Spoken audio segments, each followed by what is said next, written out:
पुराना हवेली का रहस्य। गांव के किनारे एक बहुत पुरानी और सुनसान हवेली थी। लोग कहते थे कि वहां भूतों का साया है।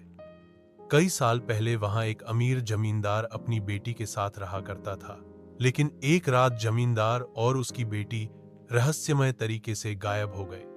तब से उस हवेली में कोई नहीं गया। गांव के लोग हवेली के पास भी जाने से डरते थे।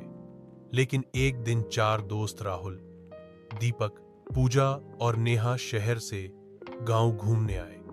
उन्होंने हवेली की कहानी सुनी और तय किया कि वे रात को वहां जाकर पता करेंगे कि सच्चाई क्या है।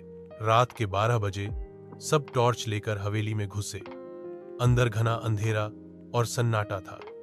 हवेली की दीवारों पर जाले थे और हर जगह धूल जमी हुई थी।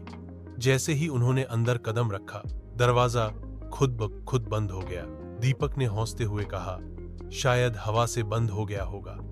लेकिन तभी पूजा को सीढ़ियों पर एक सफेद साया दिखा। वो चिल्लाई, देखो, वहां कोई है। सभी ने ऊपर देखा। एक लड़की सफेद कपड़े में सीढ़ियों पर खड़ी थी, लेकिन उसका चेहरा साफ नहीं दिख रहा था। वो धीरे धीरे हवा में तैरती हुई नीचे आने लगी। उसका चेहरा जला हुआ था और आंखें लाल अंगारे जैसी।